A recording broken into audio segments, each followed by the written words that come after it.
Right. So the tournament update. Like the 5 stages of grief, I'm basically at the acceptance stage at this point. Like, they're not gonna change it back.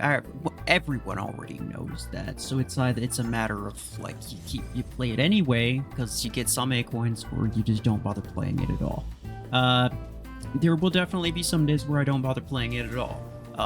Now I missed a couple days on the old one too, to be fair, but yeah, that's gonna happen more often here with this, I think. It was reduced by a lot.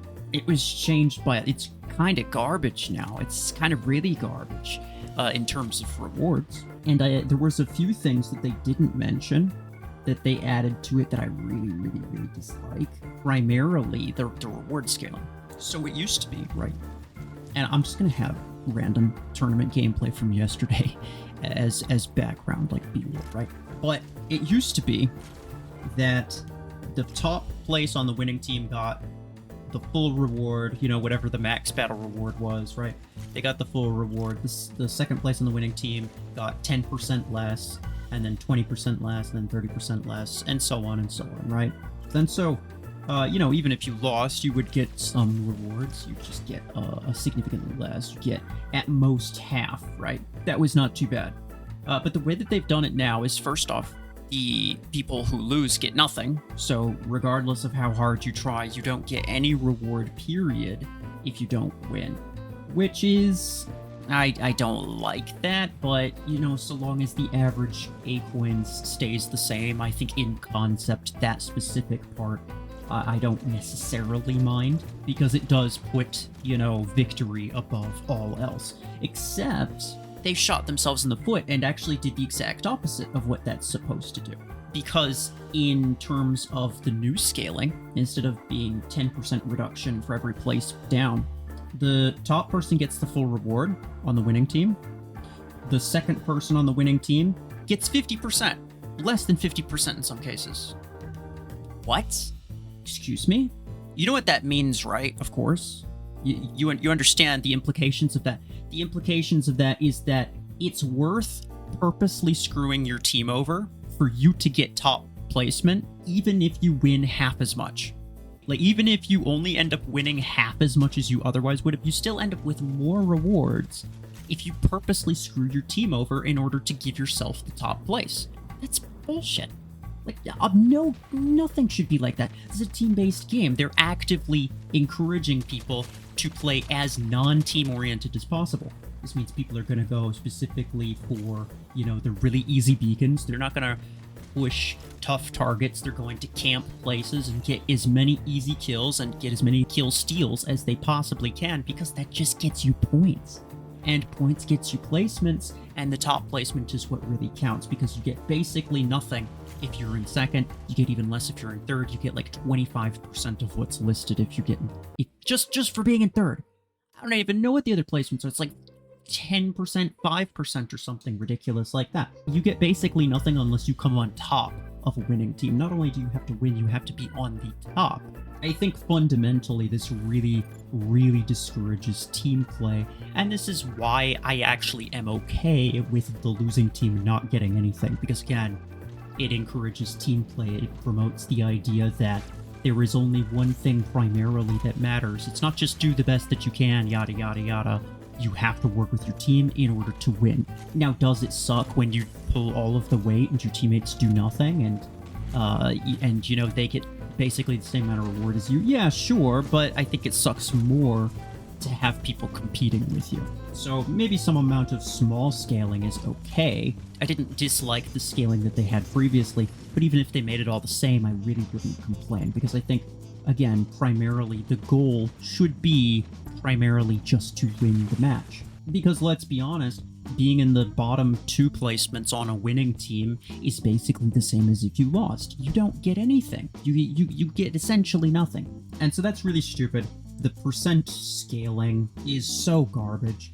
And by the way, this obviously does further reduce the expected A-coins, like the average A-coins, compared to the old amount. Now, they did obviously, they were like, oh, well, you know, we kind of really can't do basic arithmetic, and we messed up the numbers, so it was accident. We accidentally made it a lot higher than it was supposed to be. Sure, okay. And my initial prediction was based on the info that we had. It was going to be about half as much, right? So 50% reduction. However, with everything in place, considering the reward scaling that we have, let's take, we'll take, for example, the 25 Acoins max from Expert 1, which is just what I'm in, right? On my critical accounts. This just happens to be what I'm in right now. So using this as an example, right? Let's assume, we'll be kind of generous, and we'll say that there is some player who has an average win rate. So half the time they win, half the time they lose. And they get top 3 placements every match, which is, I think, fairly reasonable. Usually there's a couple bots, and you're probably better than bots. So you have an equal chance of getting either first place, second place, or third place, and you'll do that whether you win or lose. Now, in the old system, that would mean that the amount of Acoins that you actually get, on average, is only about 65% of what the theoretical maximum per battle was. So on average, you'd only get about 65% of what was advertised. Whereas now, using the same logic, and now considering the fact that the scaling between first, second, and third is way worse, and the fact that you get nothing for being on a losing team, it is now only 29% of what it shows you. The real average is only about 29% of what the max battle reward is for your bracket. Now, again, going back to Expert 1, like I'm in right now, it's 25 Acoins. It's 25 Acoins compared to before it was 41. So before, you do it seriously when I pull up a calculator, right? So before, you would have gotten about 26 to 27 Acoins per battle average. So times 8, right? 213 Acoins per day. This is the old system. Now, not only is your maximum amount reduced down to 25, which is almost half, by the way, it is also multiplied by a much smaller average ratio, which brings us to only 7.25. Again, times 8, 58. You went from 200 down to 58.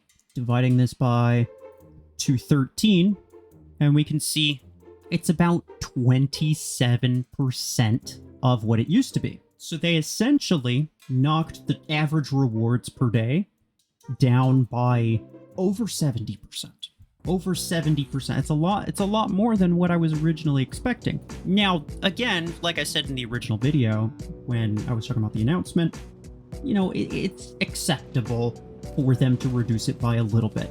Theoretically, some people were getting absolutely insane amounts of Acoins, and, you know, there's a lot of things to spend Acoins on, but, you know, given enough time, they would be able to get everything and max out a super meta hanger in a relatively short amount of time. We're talking like maybe a year, which obviously is still a long time for a lot of people, but, you know, for a mobile game, like, so that basically gives the entire game a lifespan of maybe 1 to 2 years. The devs want to keep you playing for as long as they can. Every PvP game does that, so like that in itself is not wrong. So if they were to reduce it by 20%, I'd be okay with it. But again, 50% is what we expected, 70% is what we got, and it's kind of just low-key not really worth playing.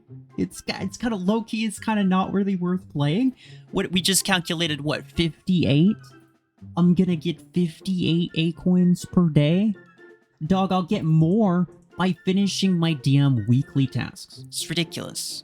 Like, never mind my singular acorn. But the point is, I'm basically better off going for weekly tasks. Like, it gives me basically just as much. Because I can complete this in like 4 days. That's almost the exact same amount as I'll get from tournament. And that's assuming, by the way, that I get a 50-50 win rate, which I probably won't, because the matchmaking is still really garbage, and still heavily favors the people who shouldn't even be there, because they have a lot higher SP. I guess some people don't know this, but the matchmaking is primarily based on your rank, right? So anyone who happens to be an Expert 1, doesn't matter what their SP is, anyone that happens to be an expert 1, they could be maxed out. If they're an expert 1, then I have a chance of running into them, as long as they're in the same, North American server. So that leads to, as you might imagine, some really garbage matches sometimes. And, I mean, it's kind of an easy fix, right? Like, now, obviously, I get why there's rank matchmaking and not just SP matchmaking, and people might be like, well, I mean, just make it so that it just factors SP as well. It's like, sure, but that just makes it so you're a lot less likely to get players. The goal, obviously, is to get you into a lot of PvP battles. And if at the end of the day, you only get bots because it can't find someone who's perfectly within your rank and also perfectly within your SP bracket and also perfectly has the same level stuff, it's like, everyone wants that sort of thing, but in reality, it's just not practical given the limitations. And this is the kind of experience that I would get in the North American server, which has a lot more players than a lot of other servers. You should talk to some people who are like in Australia or something. They get nobody, period. So obviously there's some element of that needs to be considered. But I think that if there's not any element of SP factored into the matchmaking, then there should be. It doesn't have to be strict, but it should be a little bit. And SP dropping would still not really be a thing because, I mean, even if someone in Grandmaster 1, just like the very highest bracket, if they were to use like an SP drop hanger that was only like 5,000 SP, what are they going to fight? They're going to fight no players, but they're going to fight a lot of maxed out bots. So the bots are going to absolutely beat the crap out of them. So it's like they don't stand anything to gain from SP dropping in that case because the bots don't change. So the bots will more or less prevent SP dropping, but it will keep players from getting extremely stupidly unbalanced experiences. So yeah, I don't know if there is any level of SP considered into tournament matchmaking. If there isn't, then there should be, and if there is, then it should be a little bit more. But again, I mean, you can't go too strict with it. Obviously, I still understand the nuances of players versus bots, and I wouldn't want to primarily get bot matches, even though they're easier and it would get me more rewards. That's not the point. The point is that it's a PvP game, and you should be mostly up against players.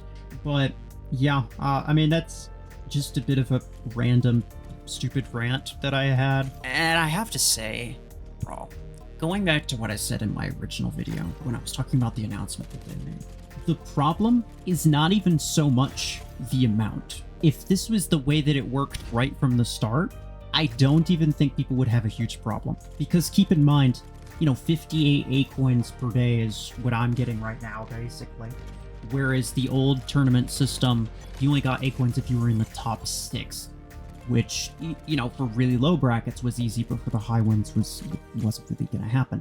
So, like, that's still on average more than I would normally get, and I would take that. I wouldn't be, like, super crazy about it, but I'd be happy with it. The problem that people have is that it used to be really good, and they thought, oh, dang, this is a really good update, WPlarium, let's go. Finally, we're actually getting some decent A-coin income here. I can actually afford some things. People are starting to plan out all the things that they're gonna do with it. And then all of a sudden, oh, what's up? Whoopsie. Sorry, guys. Actually, hold on. You didn't know this, but we can't do math, so we gotta lower this by 70%. Bro, what level of not doing math? Like, these guys need to be checked for child labor, basically, is what I'm saying. Like, it's so difficult to make a mistake this big in terms of numbers. Like, that's absolutely insane. Did they not even check it? I have no idea. So, yeah. They shot themselves in the foot. They deserve all the crap that they're getting. They deserve all the criticism that people are throwing toward them. People are mad, and I don't blame them. But at the end of the day, I mean, I'm gonna be realistic, and I'm gonna say, like, they're probably not gonna change anything. Now, maybe they do, like, one small thing just to try to win the player's favor back, but it's not gonna be anything significant. This is basically just the way it is now, right?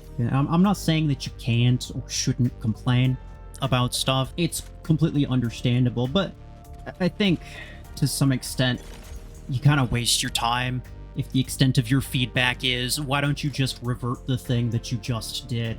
Like, I think we can have more productive conversations, and we can kind of move on to figure out other ways of solving this problem that we have, because at the end of the day, it's not so much an issue with tournament, it's an issue with the overall A-coin gain, and there's other ways of dealing with that. But yeah, that's about all I have to say. Appreciate y'all. Take care.